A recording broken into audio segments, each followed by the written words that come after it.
My name is Caitlin Lindsay. I am 35 years old, a former Army captain with a brilliant future at the Pentagon. But now I stand before the court labeled as the gold-digging wife of a tech billionaire. Today, in a courtroom reeking of expensive perfume and hypocrisy, my husband, Corbin, pointed his finger at my face and said into the microphone, "She is just a low-level soldier who knows how to follow orders. She never created a single dime of value for my company." His mother sat behind him, smirking and whispering loud enough for me to hear. "Serves that coarse girl right. Those calloused hands only deserve to carry shoes for Corbin." They think I will collapse. They think that 7 years of me working night shifts as a security guard, cleaning up the vomit of drunks to get money to feed servers for Corbin, has turned me into a submissive slave. But they forgot one thing.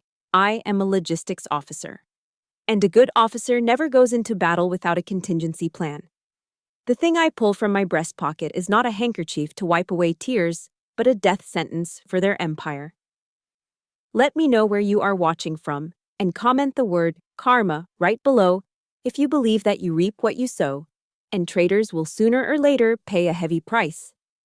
The air conditioning in the Fairfax County Circuit Court was set to a temperature I could only describe as morgue chic. It was freezing, a sterile chill that seeped right through the thin fabric of my polyester blazer. I bought this suit at Target 3 days ago for $40 because it was all I could afford. It was navy blue, slightly ill-fitting around the shoulders, and it scratched against my skin every time I shifted in my seat. Across the aisle, separated by a few feet of mahogany and a million miles of social status, sat my husband, Corbin Reynolds. He was wearing a custom-tailored Armani suit, charcoal gray, silk lining, that cost more than my father made in 3 months of active duty.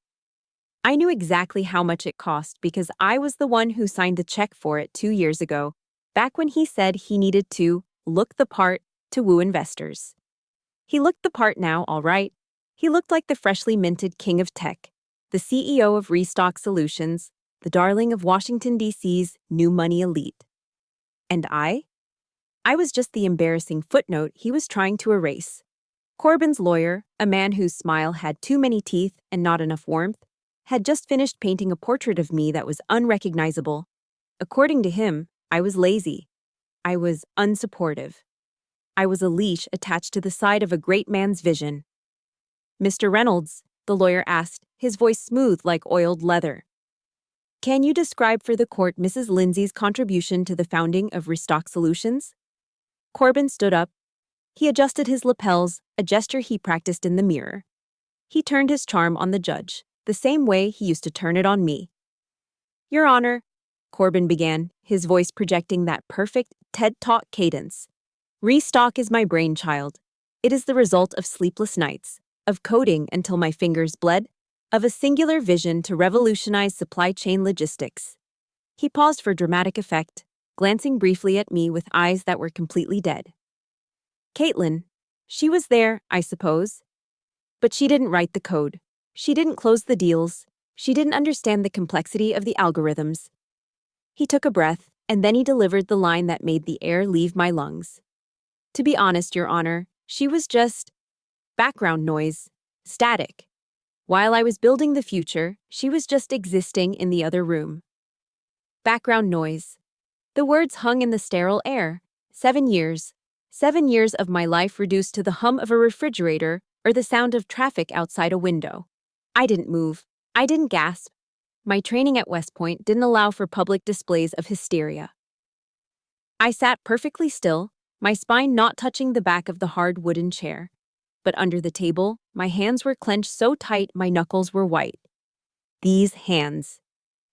I looked down at them briefly.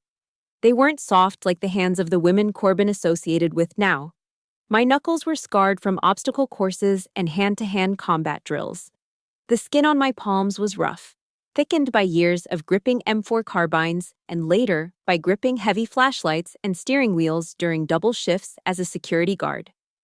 Behind Corbin, in the gallery reserved for family, sat his mother, Mrs. Mia Reynolds. She was the epitome of Virginia old money. Pearls that cost a tuition fee, hair sprayed into an immovable helmet of blonde, and a gaze that could freeze water. She leaned over to the woman sitting next to her, Rebecca Corbin's executive assistant, a 24-year-old Vassar graduate wearing a Chanel dress that hugged her like a second skin.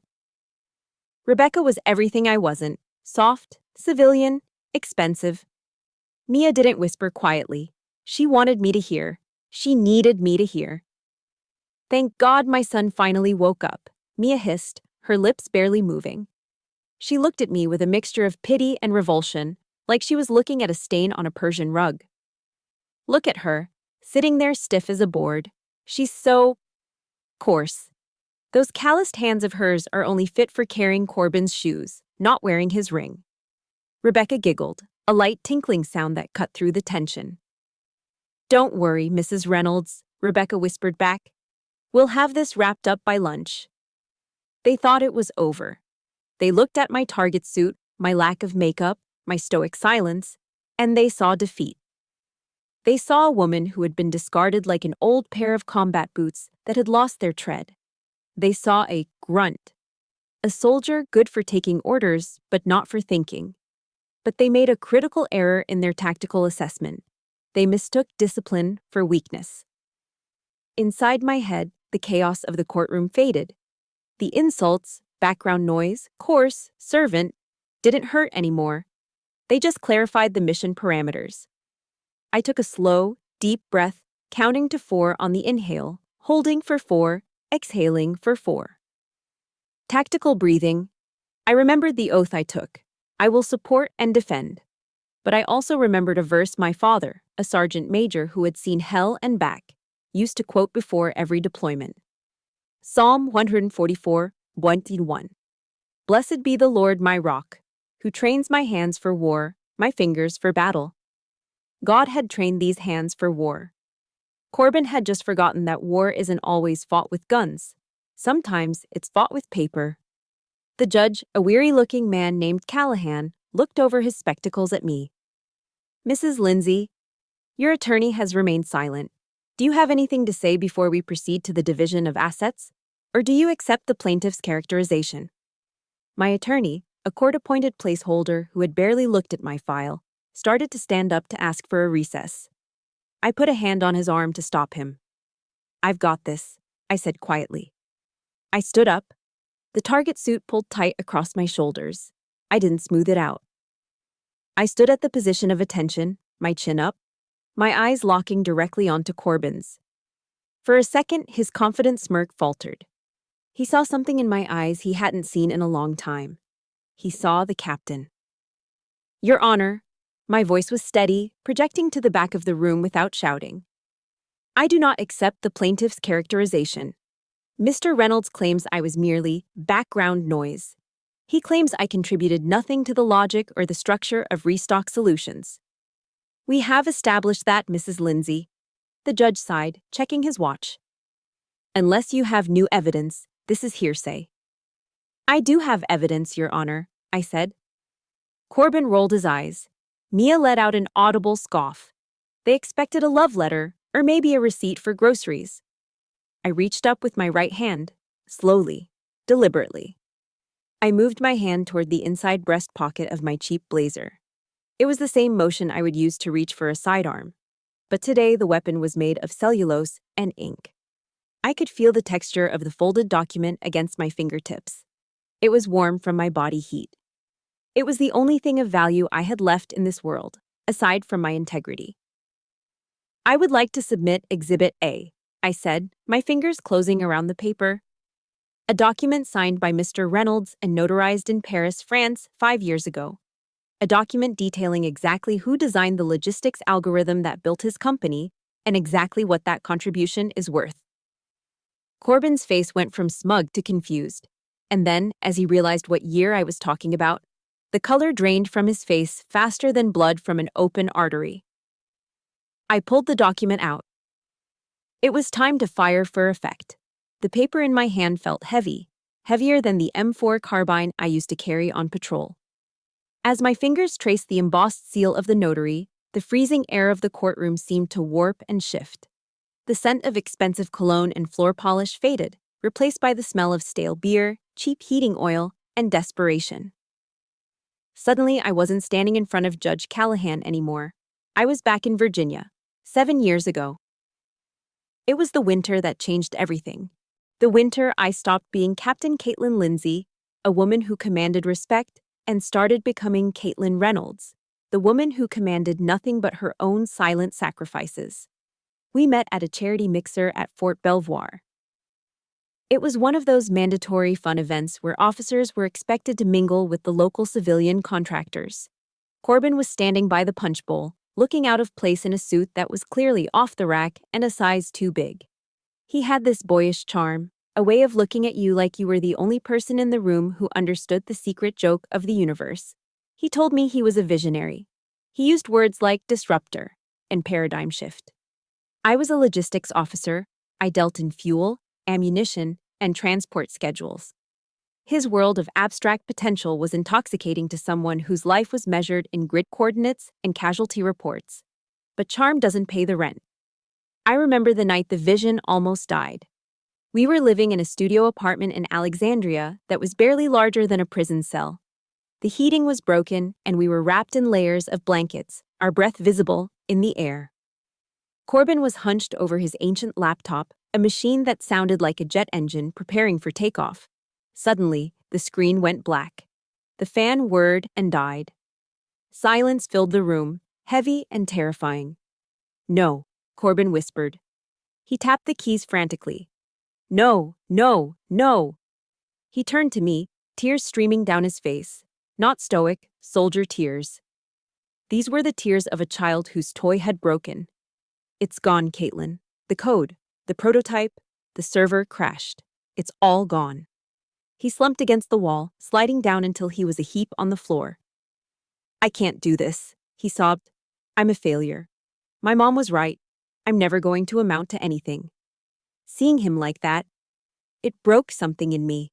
It triggered that protective instinct, the same one that made me check my soldier's gear 3 times before a mission. I couldn't fix the code, but I could fix the problem. I walked over to my rucksack in the corner. Inside, tucked into a battered envelope, was a check from the Department of Defense. It was my combat pay, hazard pay, a bonus I had earned from a 9-month deployment where I had dodged IEDs and slept in the dirt. That money was supposed to be a down payment on a house for my parents in North Carolina.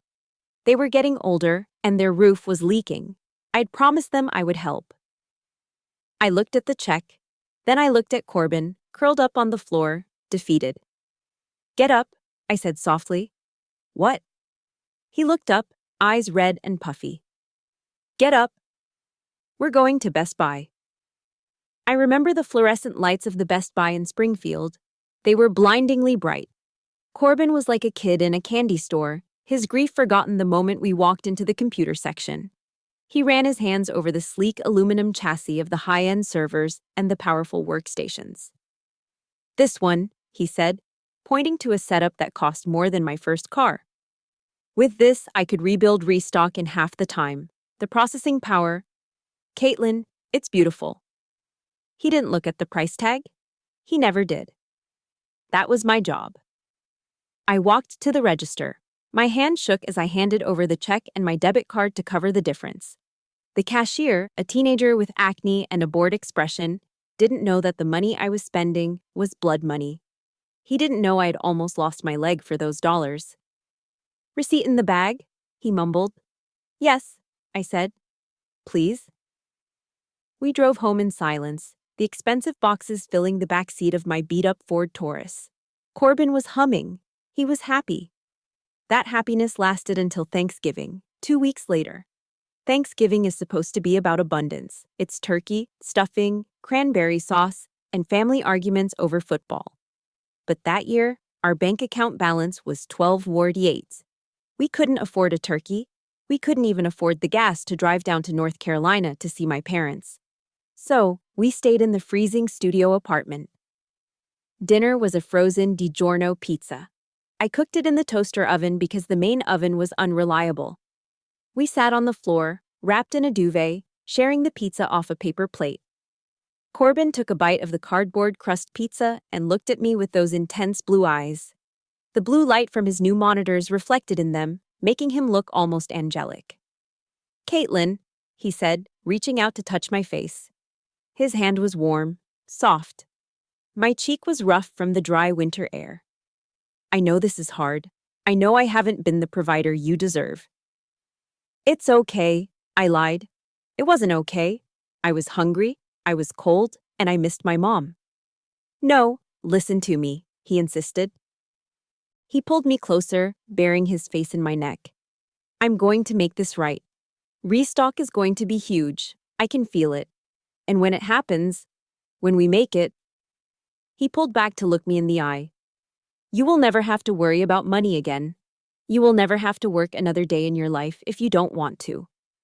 I will buy you a house. I will buy your parents a house. I will give you the world, Caitlin. Because you believed in me when no one else did."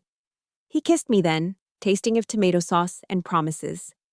And I believed him. God help me, I believed him. I thought I was investing in a partnership. I thought we were a team, a fire team of two against the world. I didn't know then that I wasn't a partner. I was just venture capital with a heartbeat. The memory faded, dissolving back into the harsh reality of the courtroom. I looked across the aisle at Corbin.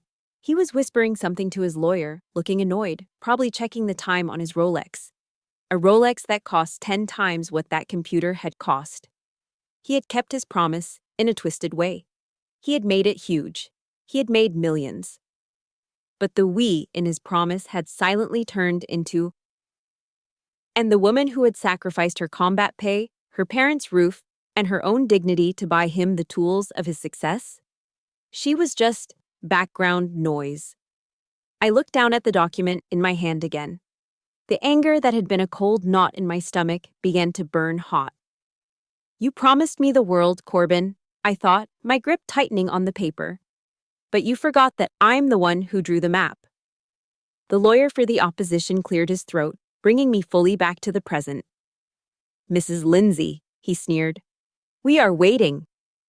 I looked up, my eyes dry, my heart hardened into something resembling the steel of a weapon. "I'm ready," I said. But before I could hand the document to the bailiff, another memory hit me, a darker one. The memory of the choice that truly sealed my fate. The day I didn't just give him my money, but gave him my career. It started with a letter from the Pentagon that should have been the happiest day of my life.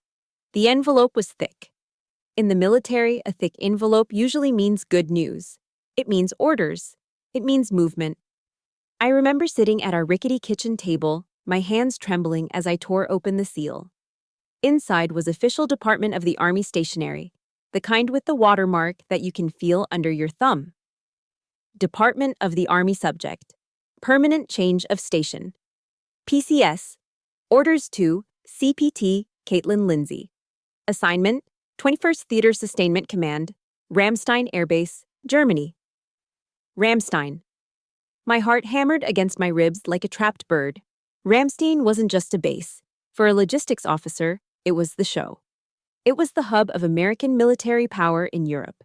And attached to these orders was the promotion list. My name was on it, Major. "I made the list," I whispered to the empty room. "I'm going to be a major."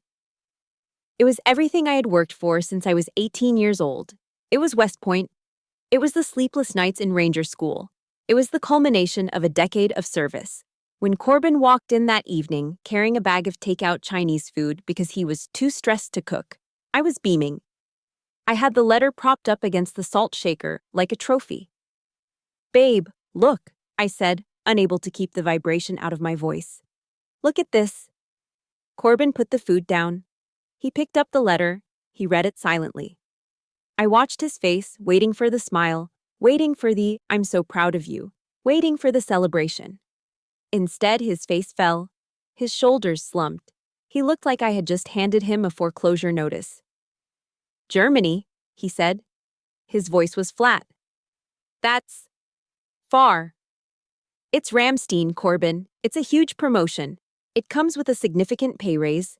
We could finally get out of this apartment. You could come with me. You can code from anywhere, right?" He dropped the letter onto the table like it was contaminated. He walked over to the window and stared out at the parking lot. I can't go to Germany, Caitlin, he said, his back to me. My investors are here. DC is the hub. If I leave now, Restock dies. It just dies. But he turned around. His eyes were wide, panicked. This was his weapon of choice, weaponized fragility. If you go, he said, his voice cracking, I can't stop you. You're free to do what you want.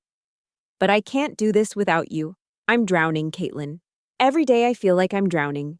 You're the only thing keeping my head above water. If you leave, I don't know what will happen to me. I don't know if I can make it. He didn't say, don't go. He didn't forbid me. That would have been too obvious. Instead, he made my success the cause of his potential failure. He made my dream the murderer of his dream. I looked at the orders. Then I looked at my husband, who was looking at me like a puppy about to be kicked. The next weekend, I drove down to North Carolina to see my father. I needed a reality check. I needed the sergeant major. My dad was sitting on his porch, polishing his boots out of habit, even though he had been retired for 10 years. He read the orders. He smiled, a slow, proud smile that crinkled the corners of his eyes. Major Lindsay, he said, testing the sound of it. Sounds damn good, kid. Damn good. Then I told him about Corbin. I told him about Restock. I told him I was thinking about turning it down. The smile vanished. He put the boot down. He looked at me with a gaze that was harder than granite. You're thinking about turning down a field-grade promotion, he said slowly, to stay home and wash socks for a boy who plays with computers? He's my husband, Dad. He needs me. We're a team. A team pulls together, Caitlin. A team doesn't ask the lead climber to cut their rope so the guy at the bottom feels safer. He leaned forward, his voice low and intense. That boy isn't building a company. He's selling smoke. And you? You are a soldier. You are a leader.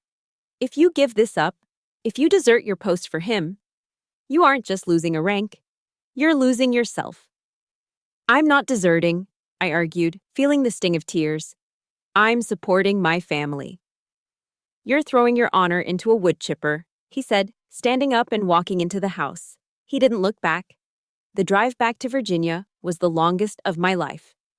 I cried for the first 100 miles. Then I stopped crying and started bargaining. It's just a job, I told myself. Corbin is right. Marriage comes first. When he succeeds, it will all be worth it. I walked into the personnel office at the Pentagon the next Monday. The clerk, a sergeant first class who knew me, looked at the form I placed on the counter. Request for separation, transfer to individual ready reserve. Ma'am, he asked, confused.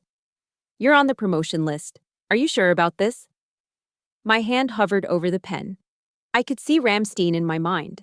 I could see the C-17s taking off, the mission briefings, the purpose, the pride.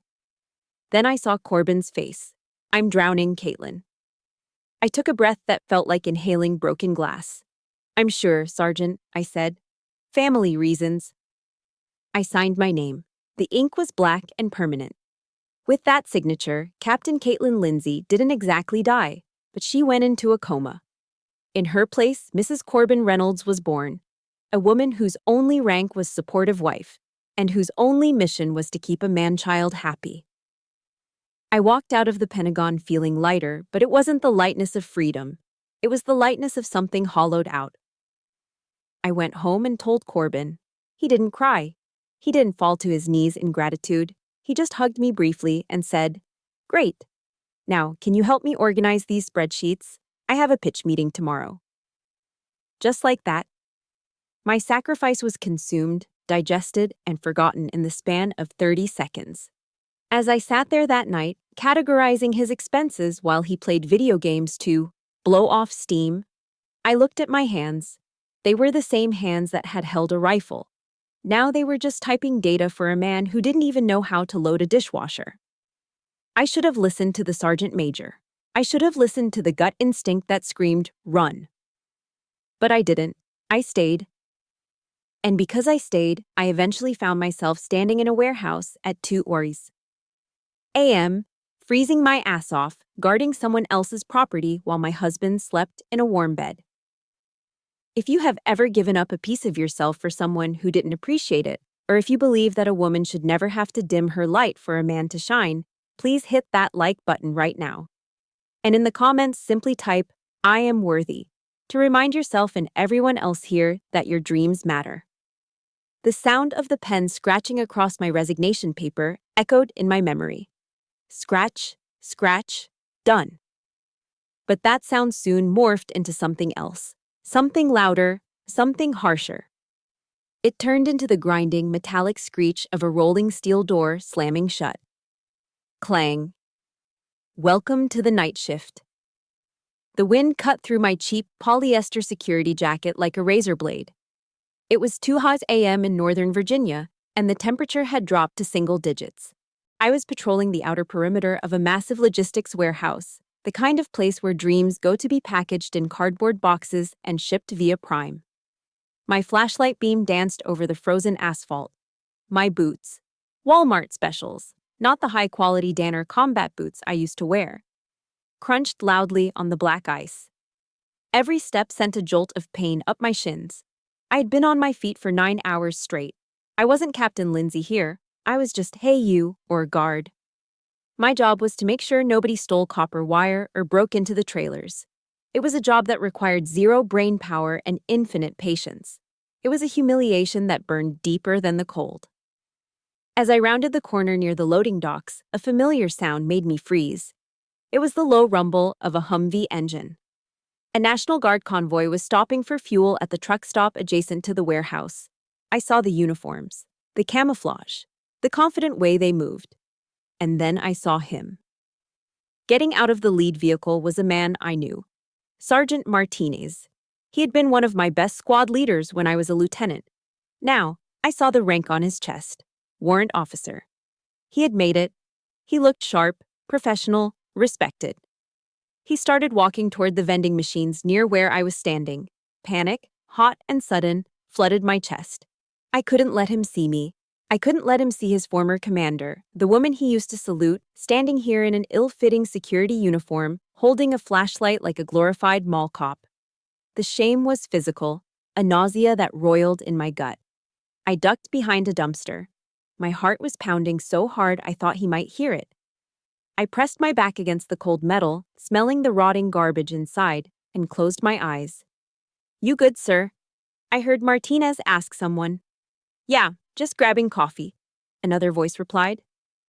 I waited until the engines roared back to life and the convoy rolled away. Only then did I slide down to the ground, my breath hitching in my chest. I pulled my ham sandwich out of my pocket. It was squished and half frozen. I took a bite, tasting the stale bread and the bitterness of my own choices. I finished my shift at 6 a.m. I drove home in a daze, my eyes burning from exhaustion.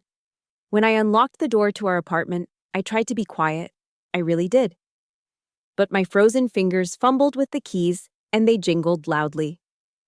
"Ugh, seriously?" Corbin's voice came from the bedroom. It was muffled by his pillow, thick with sleep and irritation. I walked into the bedroom. He was buried under the warm duvet, only a tuft of hair visible. The room smelled like sleep and comfort. "I'm sorry," I whispered, stripping off my uniform. My back ached. My feet were throbbing. "You're always so loud when you come in," he groaned, rolling over. I was in the middle of a really good dream about the IPO launch. Now I'm awake. He didn't ask how my night was. He didn't ask if I was cold. He didn't ask if I was hungry. He just pulled the blanket tighter and went back to sleep. He wouldn't wake up until 10 a.m. By then, I would have cleaned the kitchen, prepped his lunch, and passed out on the couch for 4 hours before doing it all over again. I went into the bathroom and looked at myself in the mirror. There were dark circles under my eyes that no amount of concealer could hide. My skin looked gray. I looked 10 years older than 32. Later that afternoon, I was in the kitchen, ironing my uniform for the next shift. The steam hissed, filling the small room. There was a knock at the door. It was Mia. She breezed in without waiting for an invitation, carrying a distinct air of judgment along with her Hermes handbag. She looked around the apartment, wrinkling her nose at the faint smell of ironing starch. "Oh, Caitlin," she said, her voice dripping with fake sympathy. "Still working that job?" "It pays the bills, Mia," I said, not looking up from the ironing board. "Corbin needs every cent for the servers right now." She walked over and picked up my security jacket. She held it by the tips of her manicured fingers like it was a dead rat. "It's just so masculine," she said. "Look at the cut of this. It's boxy. It's shapeless. You look like a man in this thing, Caitlin. No wonder Corbin doesn't want to take you to the investor dinners. You're hardly the trophy wife type, are you?" She laughed, a light, cruel sound. "I mean, look at your hands. They're so rough. You should really invest in some lotion, dear. Or maybe gloves. To hide them." I set the iron down. I set it down hard. "My hands are paying for your son's dream, Mia," I said, my voice low. "Don't get testy," she sniffed. "I'm just saying. Appearance matters. Especially in our world. Our world. As if I wasn't the one financing it. After she left, leaving a lingering scent of Chanel No. 5 and insecurity, I went to my locker. It wasn't really a locker. It was just a plastic bin where I kept my gear. Taped to the inside of the lid was a piece of paper. It was yellowed and curling at the edges. I'd printed it out the day I resigned my commission. It was a quote from Theodore Roosevelt, "The man in the arena." I read it aloud, my voice trembling slightly in the empty apartment. "It is not the critic who counts, not the man who points out how the strong man stumbles, or where the doer of deeds could have done them better. The credit belongs to the man who is actually in the arena, whose face is marred by dust and sweat and blood." I touched my face. No blood today, just dust and sweat. Who strives valiantly, who errs, who comes short again and again, because there is no effort without error and shortcoming. But who does actually strive to do the deeds? Mia was the critic, Corbin was the spectator. But I was in the arena. I was the one taking the hits. I was the one bleeding so they could shine. I wiped a single angry tear from my cheek. I wouldn't cry. Crying was a luxury for people who slept 8 hours a night. "I am in the arena," I whispered to the empty room. "And I will not leave until the battle is won." I finished ironing my uniform. I put it on, buttoning it up like armor. I laced up my cheap boots. I was fighting for my family. I was fighting for Corbin's future. I told myself that one day he would understand. One day he would look at my rough hands and see love, not ugliness. But a small, cold voice in the back of my mind whispered a different truth. What if he never looks? What if he only sees the checkbook? That thought terrified me more than the freezing cold. So I pushed it down, locked it away in a mental box, and grabbed my keys. I had to get to work. But before the grind completely destroyed me, there was one moment of respite. One trip that was supposed to be a celebration, but ended up being the moment I finally woke up. Paris. The city of lights. The city of love. Or so they said. For me, it would become the city of the contingency plan. The place where the soldier in me finally took over from the wife. The engine of my Ford Taurus sputtered to life, sounding tired.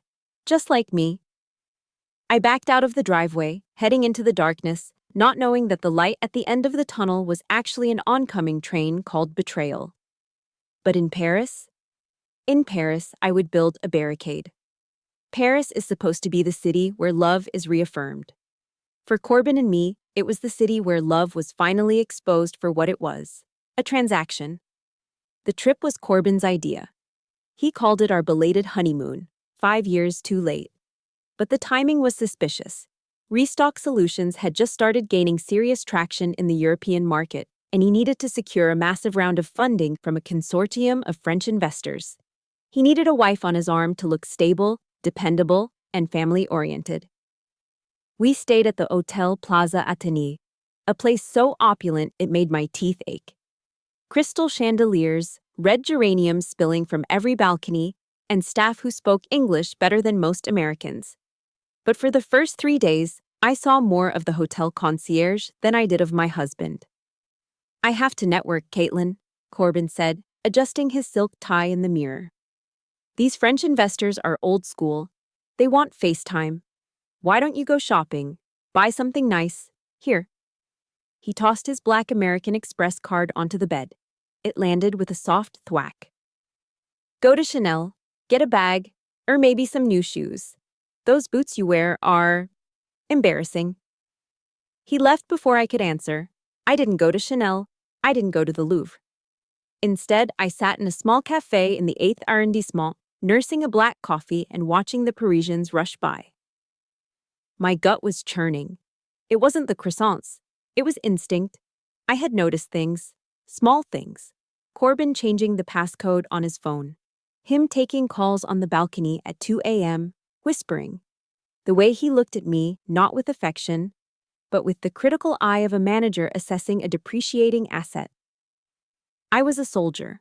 I knew when the enemy was maneuvering. I knew when I was being flanked. I pulled out my phone and dialed a number I hadn't used in years. Monsieur Beaumont, I said when the line connected. Jean-Luc Beaumont was an old friend of my father's, a former JAG officer who had transitioned into international corporate law in Paris. He met me an hour later, looking impeccable in a tweed suit. Caitlin, he said, kissing me on both cheeks.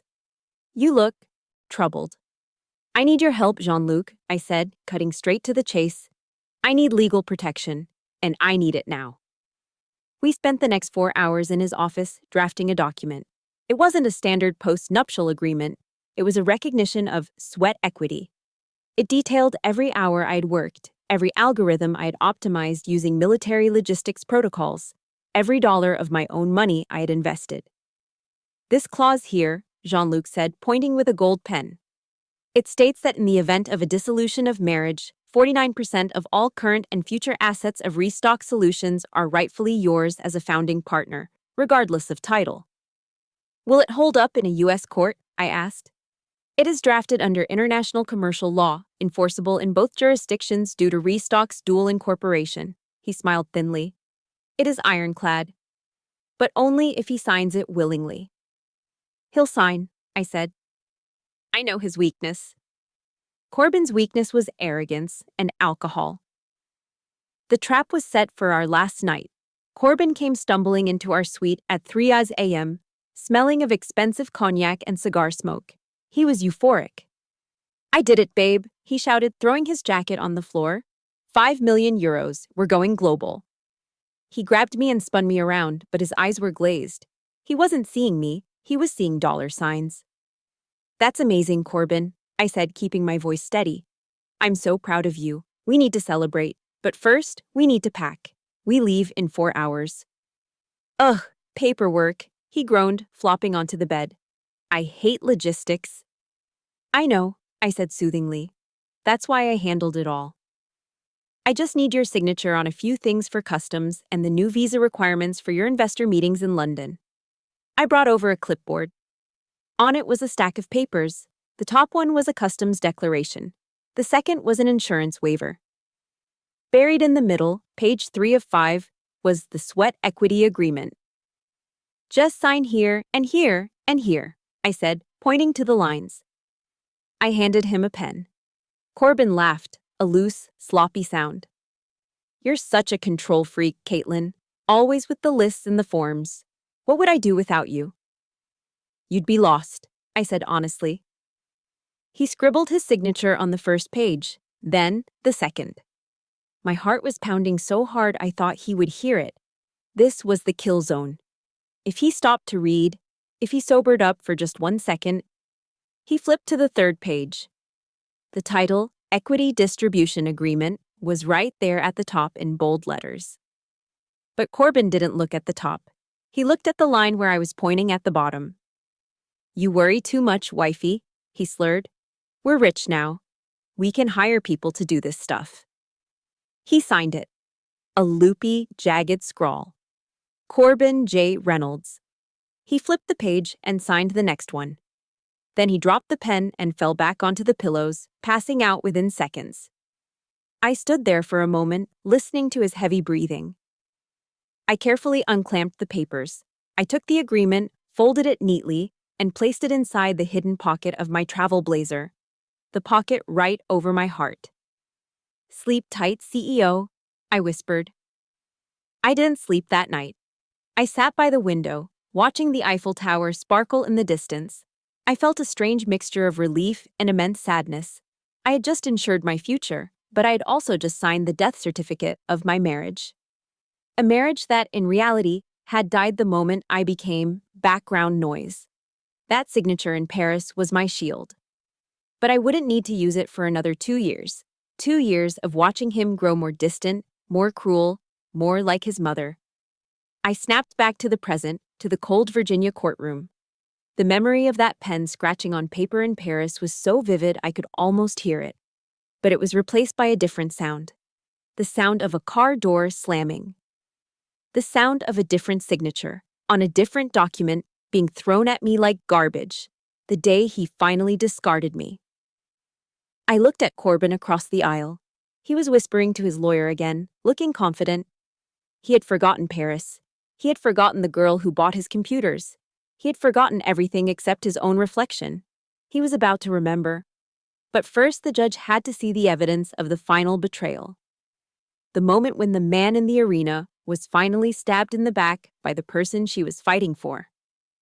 It happened on a Tuesday. A Tuesday that started like any other, but ended with my world shattering. The invitation said, "Black tie optional." But for the crowd at the Ritz-Carlton in Georgetown, that meant, "Wear your net worth." This was the launch party for Restock Solutions' Series C funding round. It was the night Corbin had been dreaming of since he cried over his broken laptop in our frozen apartment. I was standing near a potted fern, trying to make myself invisible. I was wearing a simple black dress I'd picked up at Ross Dress for Less on the clearance rack for $29. It was clean, it was modest, and compared to the glittering gowns around me, it looked like a potato sack. Corbin, of course, was in his element. He was holding court in the center of the room, laughing loudly at a joke made by a silver-haired venture capitalist. And clinging to his arm, like a very expensive barnacle, was Rebecca. Rebecca was 24. She was a Vassar graduate with a degree in art history and a daddy who sat on the board of 3 Fortune 500 companies. Tonight, she was wearing a vintage Chanel gown that probably cost more than my entire year's salary as a security guard. It was cream-colored, backless, and showed off skin that had clearly never known a day of hard labor. She laughed at everything Corbin said, throwing her head back to expose her long, elegant neck.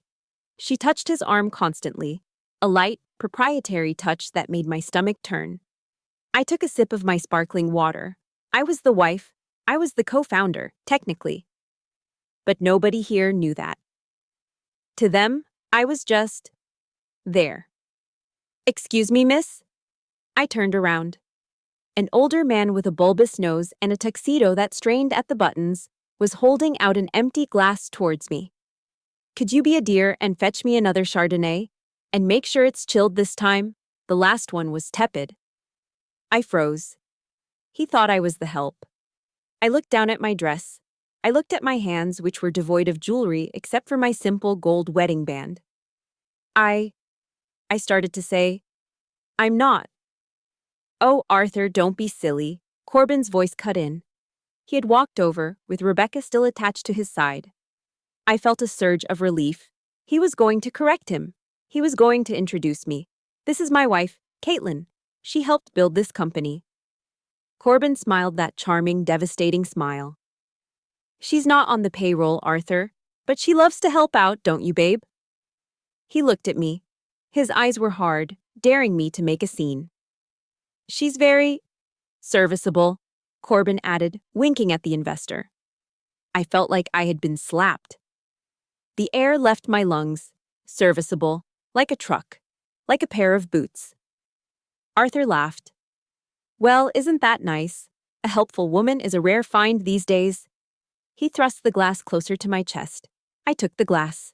My hand was shaking so badly the crystal stem rattled against my wedding ring. "I'll get that for you," I whispered. As I turned toward the bar, humiliation burning my cheeks like acid, I ran straight into Mia. My mother-in-law was holding court at a high-top table, surrounded by her bridge club friends. She saw the glass in my hand. She saw my face, and she smiled.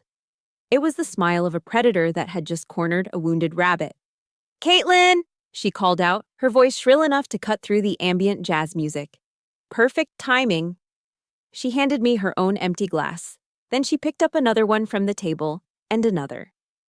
"Since you're heading to the bar, be a lamb and refresh these for us," she said loudly. "And get some more ice. The service here is dreadfully slow." "Mia, Oh, don't look so put out," she snapped, her voice dropping to a hiss that only I and the people immediately around us could hear. "It's not like you're doing anything else useful tonight. You're just standing there looking like a funeral attendee." She leaned in closer, her eyes glittering with malice. "Besides, Caitlin, you're used to manual labor, aren't you? With those hands?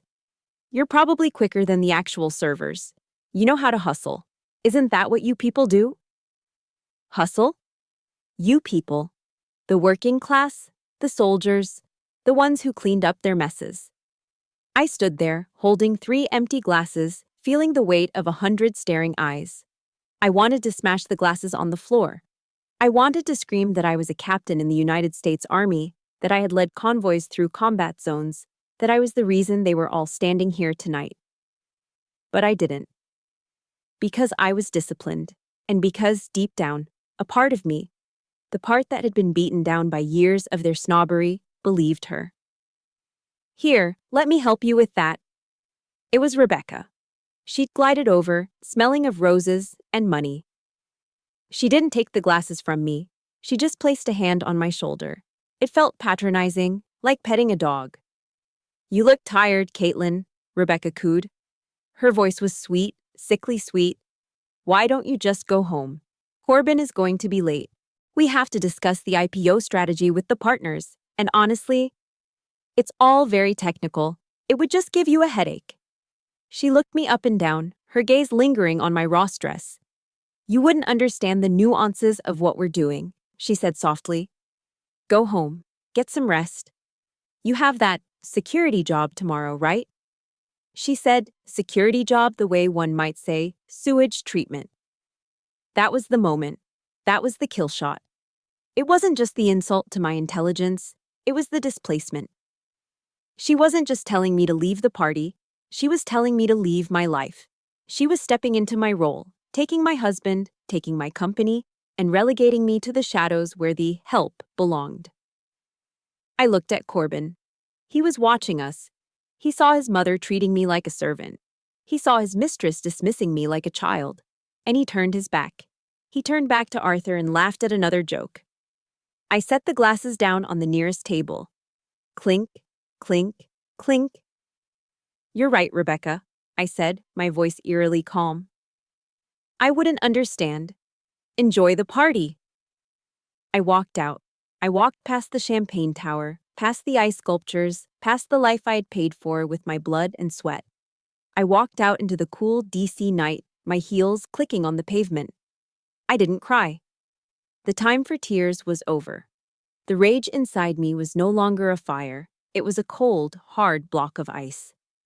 They thought I was leaving because I was defeated. They thought I was running away to hide in my shame. They were wrong. I wasn't retreating. I was breaking contact to realign my forces. If you have ever been made to feel small by people who should have lifted you up, or if you simply despise the arrogance of those who think money buys them the right to treat others like dirt, hit that like button right now. And in the comments, I want you to type just one word: respect. Let them know that we see them and we demand better. As I sat in my beat-up car in the valet line, watching the valet look at my vehicle with disdain, I realized something. The death warrant in my pocket, the agreement from Paris, wasn't enough. Not anymore. I needed more than just money. I needed total, scorched earth victory. And 3 days later, on a Tuesday afternoon, Corbin would give me the final piece of ammunition I needed. He didn't send a text. He didn't call.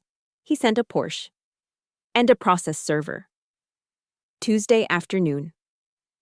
2 p.m. The sun was beating down on the asphalt of the distribution center, creating shimmering waves of heat that made the horizon look like a mirage. I was in the guard shack, sweating through my polyester uniform. The air conditioner had broken 3 days ago, and management hadn't bothered to fix it. I was checking a manifest for a delivery of electronics, my mind drifting to the grocery list I needed to buy after my shift. Milk, eggs, maybe a steak for Corbin since he had closed that big deal.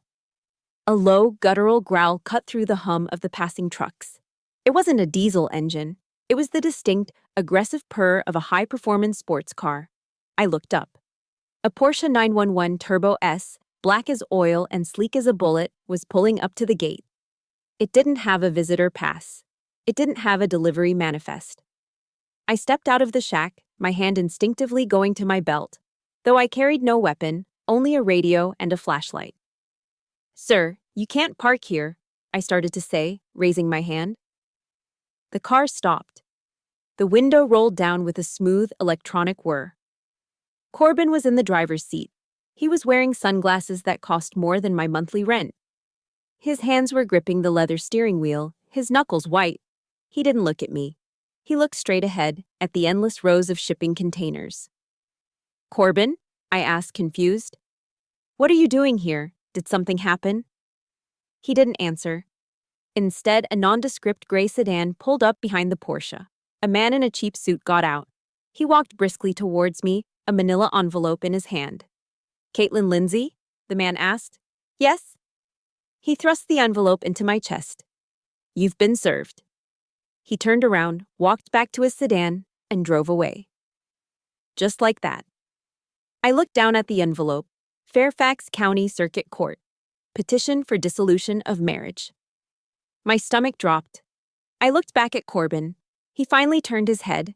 He didn't take off his sunglasses. "Corbin," I whispered. "What is this?" "It's over, Caitlin," he said. His voice was devoid of emotion. It was business. "My lawyer will handle the details. I'm offering a settlement. It's generous. Take it and sign." "Generous?" I laughed, a harsh, jagged sound. "You're serving me divorce papers at my job?" "At the job I took to support you." "I need to move on," he said, tapping his fingers on the steering wheel. "Restock is going public next year. The board, the investors, they expect a certain image. I need a wife who can elevate my brand. Someone who fits in at the galas. Someone soft." He paused, and then he delivered the line that his mother must have scripted for him. "Mom was right. You're too rigid. Too G.I. Jane. You don't have the softness of a woman, Caitlin. You treat everything like a mission. It's exhausting." "Rebecca? She understands the lifestyle. She fits. She fits." He was trading me in. Like a used car, I had too many miles on the odometer. I had too many scratches on the paint. "I built your lifestyle, Corbin," I said, my voice trembling with a rage so pure it felt like ice in my veins. "I bought the servers. I wrote the logic for your logistics chain. I fed you when you were broke." "And I appreciate that," he said dismissively. "That's why the settlement is generous. Keep the ring. Pawn it if you want. Consider it severance pay." Severance pay. He put the car in gear. The engine roared, a beast, ready to pounce. "Goodbye, Caitlin," he said. He didn't wait for a response. He floored the accelerator. The Porsche shot forward, kicking up dust and gravel that stung my face. I watched the taillights disappear around the bend, leaving me standing alone in the heat, holding the paperwork that erased 7 years of my life. I didn't cry. Tears are for pain. This wasn't pain. This was clarity. I finished my shift. I checked every truck. I signed every log. I did my duty because that is what soldiers do. When I got home to our apartment, it was already half empty. He had moved his things out while I was at work. His gaming computer, his clothes, his expensive watches, all gone. The apartment was silent, but it wasn't empty. I walked into the bedroom. In the back of the closet, pushed behind my old uniforms, was a long rectangular box wrapped in black velvet. I pulled it out. It was heavy. I sat on the edge of the bed and unzipped the case. Inside lay my army officer's saber. The steel blade gleamed in the dim light. The etching on the blade read, "Captain Caitlin Lindsay. For honor and country." My father had given it to me when I was commissioned. He told me it was a symbol of my oath, a symbol that I was a protector. Corbin thought I was rigid. He thought I was too G.I. Jane. He thought I was weak because I had served him. He was about to learn the difference between a servant and a soldier. I gripped the hilt of the saber. It felt cold and familiar in my hand. He wants a war, I whispered to the empty room. He wants to fight over assets and image. I stood up and drew the sword fully from its scabbard. The sound was distinct. A sharp, ringing shringe of steel on steel. It was the sound of battle. If you want war, Corbin, I said, looking at my reflection in the blade, I will give you a war. But wars cost money. And right now, I had a divorce settlement offer that was an insult and a bank account that was empty. I needed firepower. I needed the best lawyer in D.C. And to get that, I would have to make one final sacrifice. A sacrifice that would hurt more than working the night shift. I looked down at the saber, then I looked at the shadow box on the wall, where my bronze star and my combat action badge were displayed. I'm sorry, Dad, I whispered. I put the sword back in its case. I took the medals off the wall. I wasn't going to pawn the ring. The ring was worthless to me now. I was going to sell my honor to buy my justice. I grabbed my keys and walked out the door. The destination wasn't a pawn shop, it was K Street. And I was looking for a Viper. K Street in Washington, D.C. smells like power. It smells like freshly brewed espresso, expensive leather briefcases, and the distinct, metallic scent of ambition. I walked into the lobby of the glass and steel building that housed the law firm of Chin and Partners. I was wearing my best civilian clothes, a pair of slacks and a button-down shirt that I had ironed meticulously. Under my arm, I carried the long black velvet case. The receptionist looked at me over her designer glasses. I didn't have an appointment. I didn't look like their typical clientele, who usually arrived in limousines driven by chauffeurs. I'm here to see Marilyn Chin, I said. Ms. Chin is fully booked until next quarter, the receptionist sniffed, reaching for the phone to call security. Tell her Captain Lindsay is here, I said, my voice cutting through the lobby's hushed atmosphere. Tell her I have a weapon she might be interested in. 5 minutes later, I was sitting in a corner office with a view of the Capitol building. Marilyn Chin did not look like a viper. She looked like a fashion model who had decided to become a shark. She was petite, elegant, and radiated an intensity that made the air in the room feel thinner. She was known in D.C. circles as the Viper. Not because she was venomous, but because she struck fast, and she never missed.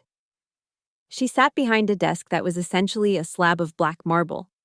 She didn't offer me coffee, she just looked at me. You have 3 minutes, Captain, she said. My hourly rate is $900. You're currently wasting it.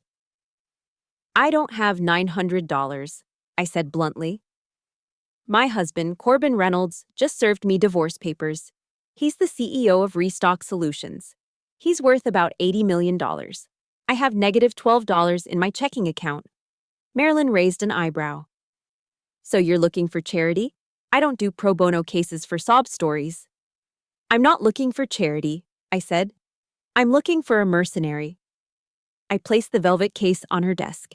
The sound was soft, heavy. I unzipped it and folded back the cloth. The sunlight from the window caught the steel blade of my officer's saber. It was flawless. The etching was sharp. The hilt was wrapped in gold wire. It was a beautiful, lethal piece of history. Marilyn looked at the sword. Then she looked at me. Her expression didn't change, but her eyes narrowed slightly. This is an army saber, she said. Regulation issue, ceremonial. It was a gift from my father, I said, my voice steady, though my heart was breaking. He gave it to me when I graduated West Point. It represents my honor, my oath. It's the only thing of value I own. I pushed the case toward her. I know it won't cover your retainer, but it's a down payment. It's collateral. If you take my case, I promise you, I will pay every cent I owe you when we win. If we lose, you keep the sword. Silence stretched in the room. I could hear the hum of the HVAC system. I could hear the traffic on K Street below. Marilyn stood up. She walked around the desk. She reached out and ran a finger along the flat of the blade. She didn't touch the edge. She knew how to handle a weapon. You would sell your honor to fight a divorce? She asked softly. He didn't just divorce me, I said. He erased me. He called me background noise. He thinks because I served him, I am beneath him. I am selling the symbol of my honor so I can reclaim the reality of it. Marilyn looked at me for a long moment. Then, a slow, terrifying smile spread across her face. It was the smile of a general who had just found the perfect soldier. She closed the case. She pushed it back toward me. Keep your sword, Captain, she said. You're going to need it. But the fee. We'll take it on contingency, she said, walking back to her chair. 30% of the settlement, plus damages. And looking at you, I think the damages are going to be substantial. She pressed a button on her intercom. Cancel my lunch, and get me the file on Restock Solutions. Every public filing, every press release, every tax return. For the next week, Marilyn's office became my command post. I didn't go back to the warehouse. I called in sick, then I quit. I had a new mission. We worked 18-hour days. We built a timeline of my relationship with Corbin that was more detailed than a military campaign plan. Here, I said, pointing to a bank statement from 2016. This transfer of $4,500, that was my combat pay. It bought the server stack that hosts their primary database. Good, Marilyn muttered, typing furiously. Direct financial contribution, traceable. And here, I pulled up an old email chain. These are the logistics protocols I wrote for him. He calls it proprietary AI. I call it standard operating procedure for convoy operations. Marilyn laughed. It was a dry, sharp sound. He copy-pasted Army doctrine and sold it to Silicon Valley. The arrogance is staggering. Then I pulled out the trump card. The document from Paris. Marilyn read it. She read it twice. She took off her glasses and cleaned them, then read it a third time. This, she said, holding the paper like it was a holy relic, is not just a post-nup. This is a confession. He acknowledges your sweat equity. He acknowledges you as a partner. And it's notarized under international law. She looked up at me, her eyes gleaming. He thinks this is a simple divorce case in Virginia, she said. He thinks he's just cutting off a limb. He doesn't realize he signed a document that gives you the right to half the body. We prepared the filings. We prepared the exhibits. We prepared the questions for cross-examination. It was meticulous. It was brutal. It was war. The night before the court date, I was sitting in Marilyn's office staring at the stack of evidence boxes. I felt drained, empty. Are you scared? Marilyn asked. She was packing her briefcase, looking as fresh as if the day had just started. No, I said. I'm not scared. I'm just ready. Good, she said. Because tomorrow, we don't just win a lawsuit. Tomorrow, we take his head. She handed me a garment bag. What's this? I asked. Your armor, she said. I noticed your suit was practical. But in my courtroom, perception is reality. Wear this. It fits the narrative. I opened the bag. Inside was a navy blue blazer. It wasn't expensive. It wasn't flashy. But it was tailored perfectly. And on the lapel, Marilyn had pinned a small, discreet pin. The crossed sabers of the cavalry, my branch insignia. Don't let him forget who you are, she said. I touched the pin. I thought about the saber in the velvet box at home. I thought about my father. I thought about the cold nights in the guard shack. I won't, I said. Marilyn looked at her watch. Go home, Captain. Get some sleep. 0900 hours tomorrow. We attack. The elevator ride down to the lobby felt like a descent into the launch tube. I walked out onto K Street. The air was cool. I was no longer the wife waiting for scraps. I was no longer the security guard hiding in the shadows. I was the plaintiff. And as the sun rose over the Potomac the next morning, turning the river into a ribbon of blood and gold, I stood in front of the mirror, put on the blazer, and pinned the sabers to my chest. Ready, I whispered. The transition from the quiet preparation of the lawyer's office to the sterile violence of the courtroom was jarring. But I was ready for the noise. I was ready for the lies. Because when I stood up in that courtroom, I wasn't just reaching for a piece of paper. I was reaching for the trigger. The courtroom was so silent you could hear the hum of the fluorescent lights. All eyes were fixed on the document in my hand. It wasn't a sword, but it cut just as deep. "You may approach, Mrs. Lindsay," Judge Callahan said, his curiosity piqued. I walked toward the bench. My steps were measured, rhythmic. Left, right, left, right. I handed the document to the bailiff, who then handed it to the judge. Marilyn Chin, sitting at the counsel table, looking like a sleek predator in her designer suit, stood up. "Your Honor," Marilyn said, her voice smooth and dangerous. "What you are holding is a notarized sweat equity and asset distribution agreement, signed by both parties in Paris, France, on October 14, 2019. It was drafted by Jean-Luc Beaumont, a specialist in international commercial law, and is fully enforceable under the Hague Convention and Virginia State Reciprocity Statutes." Corbin frowned. "Paris? We were on vacation. I didn't sign any agreement." Judge Callahan adjusted his glasses. He read the document. His eyebrows shot up toward his hairline. "Mr. Reynolds," the judge said, looking over the paper at my husband. "Is this your signature?" The bailiff walked the document over to Corbin. Corbin snatched it from his hand, annoyed. He glanced at it, ready to dismiss it. Then, he saw it. The jagged, loopy scrawl at the bottom of page 3. Corbin J. Reynolds. His face went white. Not pale, white, like a sheet of printer paper. His mouth opened and closed like a fish on a dock. This is, he stammered. I remember signing customs forms, visa paperwork. She slipped this in. She tricked me." "Tricked you?" Marilyn interjected sharply. "Mr. Reynolds, are you admitting to the court that the CEO of a multi-million-dollar tech company signs legal documents without reading them?" "I was drunk," Corbin shouted, jumping to his feet. "We were celebrating. She took advantage of me." "Sit down, Mr. Reynolds," Judge Callahan barked, slamming his gavel. "You will maintain order in my courtroom." Corbin sank back into his chair, but his eyes were darting around the room, wild with panic. He looked at his lawyer, who was frantically reading the copy Marilyn had just handed him. The lawyer looked pale, too. He knew a kill shot when he saw one. Judge Callahan cleared his throat. "This document states, quite clearly, that in recognition of foundational technical contributions and financial investment, Caitlin Lindsay is entitled to 49% of all equity in Restock Solutions, fully vested immediately upon any filing for dissolution of marriage." A gasp rippled through the gallery. 49%, that was nearly half the company. That was tens of millions of dollars. Mia Reynolds let out a strangled cry. "That's impossible. She's a security guard. She's a nobody." "Order!" the judge roared. I turned to look at Corbin. He was trembling. He looked small. The Armani suit suddenly seemed too big for him. "You said I was background noise, Corbin," I said.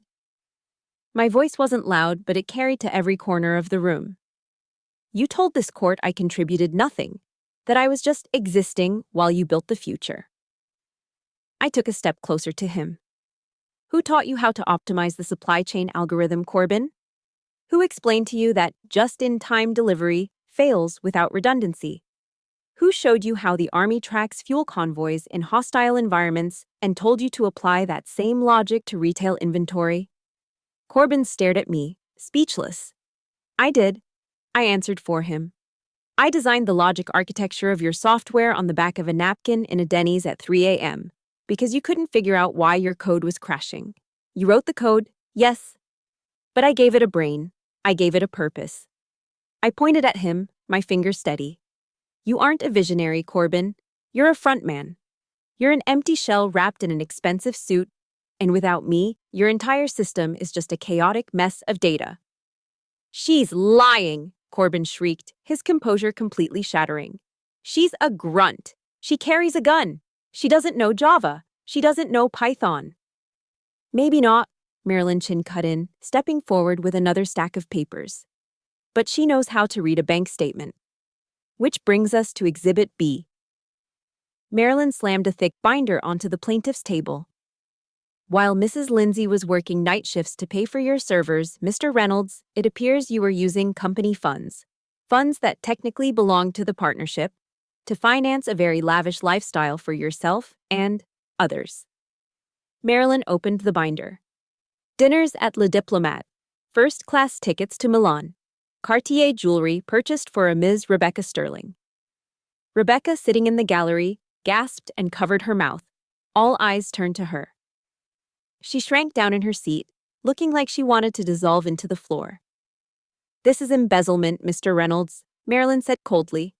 "And since Mrs. Lindsay is a 49% shareholder, you have been stealing from her." The room was deadly silent. The air conditioning hummed, but now it sounded like a countdown.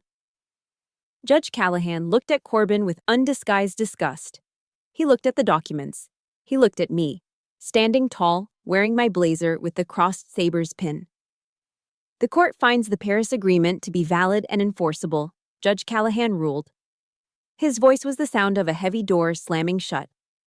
"Mrs. Lindsay is hereby awarded 49% of the marital assets, including equity in Restock Solutions.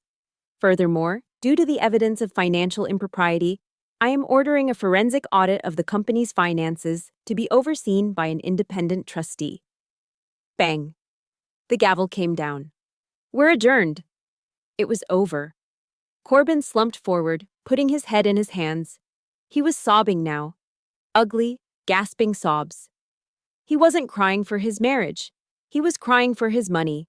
He was crying because he had lost. Behind him, there was a commotion. "Oh, oh my heart," Mia Reynolds cried out.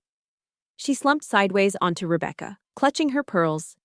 It was a theatrical faint, worthy of a daytime soap opera. "Someone call a medic," Rebecca squeaked, trying to push the older woman off her Chanel dress. I didn't move to help. I was a trained first responder. I knew what a real medical emergency looked like. That wasn't it. That was the desperate exit strategy of a narcissist who had lost control of the narrative. I looked at Marilyn. She gave me a small, sharp nod. A warrior acknowledging another warrior. I turned and walked toward the heavy oak doors at the back of the courtroom. As I passed the gallery, I saw the faces of the people who had judged me, the investors, the friends of the family. They weren't looking at me with pity anymore. They were looking at me with fear and respect. I pushed the doors open and stepped out into the hallway. The air out here was different. It wasn't cold, it wasn't sterile. It smelled like floor wax and freedom. I took a deep breath, filling my lungs completely for the first time in 7 years. The weight was gone. The background noise was gone. Corbin Reynolds was a billionaire on paper, but today he was bankrupt in every way that mattered. And me? I touched the pin on my lapel. I was Captain Caitlin Lindsay. And I had just completed my mission. But the mission wasn't just about destroying the enemy. It was about rebuilding the territory. And as I walked out of the courthouse and into the bright Virginia sunlight, I knew exactly what my next objective was. I wasn't going to Disneyland. I was going to build an empire of my own. An empire where loyalty was the currency and honor was the bottom line. And the first thing I was going to do was throw away the flowers that I knew would be arriving at my office tomorrow. Because traitors always try to buy their way back in when they realize they've lost the war. 6 months later. The morning sun streamed through the floor-to-ceiling windows of my corner office in Alexandria, Virginia. It wasn't the harsh, blinding light of the warehouse parking lot. It was warm, golden, and filled with promise. I sat behind a desk made of reclaimed oak, not marble. On the wall behind me, framed in simple black wood, was the original "Man in the Arena" quote that had once been taped to a dirty locker. Next to it hung my saber, finally returned to its rightful place of honor. I wasn't wearing a polyester security uniform. I wasn't wearing a dress from Ross. I was wearing a tailored charcoal suit that fit me like a second skin. On my lapel, gleaming in the sunlight, was a small pin. The crossed sabers of the cavalry. I took a sip of coffee from a mug that said, "The Vanguard Initiative." That was the name of my new company. It wasn't a tech startup designed to sell user data. It was a business incubator specifically for veterans. We took men and women who knew how to lead under fire and gave them the capital and logistics support to build their own businesses. Through the glass wall of my office, I could see the main floor. It was buzzing with activity. But it wasn't the frantic, chaotic energy of Restock Solutions. It was disciplined. It was focused. I saw Sergeant Martinez, the man I had hidden from behind a dumpster, standing by a whiteboard, leading a strategy meeting. He was my chief of operations now. When I offered him the job, he had shaken my hand and said, "Captain, I'd follow you into hell. A boardroom is a walk in the park." My intercom buzzed. "Ma'am?" It was Sarah, my executive assistant, a former Navy corpsman who ran my schedule with military precision. "There's a delivery for you. It requires a signature." "Send it in," I said. The door opened, and a courier walked in carrying a vase of long-stemmed red roses. They were massive, ostentatious. The kind of arrangement that screams, "I spent $500 to say I'm sorry." Sarah placed them on the corner of my desk, looking unimpressed. "There's a card." I knew who they were from before I even saw the handwriting. Restock Solutions was in freefall. The forensic audit ordered by the court had uncovered not just the embezzlement regarding Rebecca, but a massive tax fraud scheme. The stock price had plummeted 60% in 3 months. The board of directors had fired Corbin as CEO last week. Rebecca had left him the day the subpoenas arrived. I picked up the card. The handwriting was shaky, desperate. "Caitlin," it read. "I made a mistake. A terrible mistake. I realize now that you were the backbone of everything. Please, can we talk? I need you. Restock needs you. I still love you. I need you. Not I miss you. Not I'm sorry for hurting you. But I need you." He needed my 49% equity back. He needed my brain to fix the mess he had made. He needed a savior. I looked at the roses. They were beautiful, in a sterile, commercial way. But they smelled like desperation. I didn't feel anger. I didn't feel hate. I felt nothing. It was the indifference you feel for a mosquito you've already swatted. "Sarah?" I asked. "Yes, ma'am." "Do we have a trash can big enough for this?" Sarah smiled. It was a sharp, knowing smile. "I believe the recycling bin in the break room is empty." I stood up. I didn't take the card. I didn't take a single rose. I picked up the heavy crystal vase with both hands. I walked out of my office, past the rows of desks where veterans were building their futures. I walked straight to the large metal bin near the kitchen. Clunk. The sound of the vase hitting the bottom of the bin was heavy and final. The water splashed. The roses lay there, twisted and broken among the coffee grounds and shredded paper. "Recycle the glass if you can," I told Sarah. "The rest is just compost." I walked back to my office and closed the door. Silence returned, but it wasn't lonely. It was peaceful. I walked to the window and looked out at the American flag waving in the courtyard. My phone buzzed on the desk. It was Marilyn Chin. "Hey, partner," the text read. "Just saw the news. Corbin is being indicted on 3 counts of fraud. Drinks on me tonight?" I smiled and typed back, "Roger that. 1800 hours." I looked down at my hands. The calluses from the warehouse were starting to fade, but the strength was still there. These hands had held a rifle. They had held a mop. They had held a pen that signed away my freedom, and a pen that reclaimed it. Corbin had called me background noise. He was wrong. I was the signal. He was just the interference. I thought about the verse that had carried me through the darkest nights in the guard shack.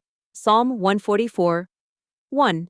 "Blessed be the Lord my rock, who trains my hands for war, my fingers for battle." God had trained me well. He had put me through the fire so I could be forged into steel. The war was over. The enemy was defeated. And for the first time in a long time, I didn't have to fight to be seen. I sat down in my chair, opened my laptop, and started typing.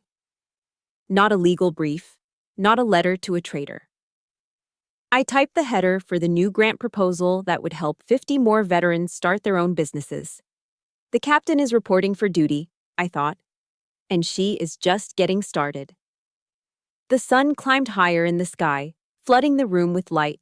It was a new day in Virginia, a new day for Caitlin Lindsay, and this time, no one was ever going to turn off her light again. Looking back, the most expensive lesson I learned wasn't about money. It was about self-worth. In the military, we are taught that mission comes first. But in life, you are the mission. We often confuse total sacrifice with love, believing that if we give away every piece of ourselves, we will be cherished. But I learned the hard way that you cannot pour from an empty cup. Never apologize for protecting your future. Having a contingency plan doesn't mean you don't trust. It means you respect yourself enough to ensure you're never left defenseless. Your dignity is the one asset you must never sell. Thank you for standing in the arena with me today. I know many of you are fighting battles that no one else sees, carrying burdens that feel too heavy to bear. I want this channel to be a place where you find your strength again. If my story resonated with you, please hit that subscribe button and turn on notifications so we can keep fighting these battles together. And if you made it to the very end, prove it to me. Go to the comments and type the word unbreakable. Let the world know that no matter how hard life hits, you are still standing.